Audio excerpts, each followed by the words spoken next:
Hi friends, இந்த வீடியோல நம்ம என்ன பார்க்க போறோம் அப்படின்னா national building code of India.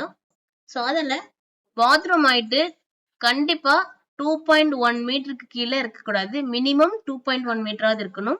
Area of bathroom வந்து பாத்தீங்கன்னா not less than 1.8 metre square. Minimum width வந்து 1.2 மீட்டர் இருக்கணும். ஏரியா ஆஃப் வாட்டர் க்ளோசெட் வந்து மினிமம் 1.1 மீட்டர் ஸ்கொயர் இருக்கணும். ஸோ வித் வந்து பாத்தீங்கன்னா 0.9 மீட்டர் வந்து இருக்கணும்.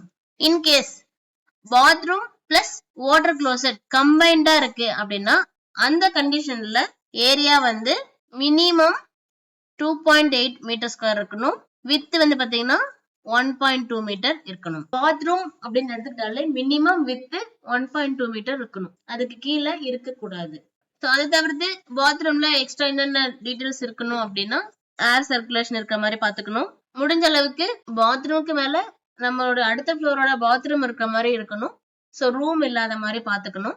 இதே பாத்ரூம்ல வால் பார்ட்டிஷன்ஸ் வந்து கிரியேட் பண்றோம் அப்படின்னா அது வந்து மினிமம் 1 மீட்டர் ஃப்ளோர்ல இருந்து இருக்கணும். அதே மாதிரி பாத்ரூம்ல விண்டோ ஆர் வென்டிலேட்டர் இது வந்து ப்ரொவைட் பண்ணும் போது அதோட சைடு வந்து 0.3 மீட்டரை விட கம்மியா இருக்கக்கூடாது.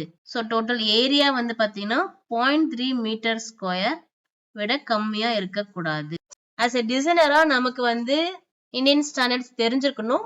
அப்பதான் நம்மளுடைய கிளைண்ட்டுக்கு நம்ம மேல ஒரு ரெஸ்பெக்ட் இருக்கும் அண்ட் நம்மளுடைய ப்ராஜெக்டும் ரொம்ப சூப்பரா இருக்கும். உங்களுக்கு ஓரளவுக்கு ஸ்டாண்டர்ட்ஸ் புரிஞ்சிருக்கும்னு நினைக்கிறேன். ஸோ இந்த இன்ஃபர்மேஷன் உங்களுக்கு யூஸ்ஃபுல்லா இருந்தது அப்படின்னா மறக்காம உங்களோட ஃப்ரெண்ட்ஸ்க்கு ஷேர் பண்ணுங்க. சேனலை சப்ஸ்கிரைப் பண்ண மறந்துடாதீங்க. தேங்க்ஸ் ஃபார் வாட்சிங்.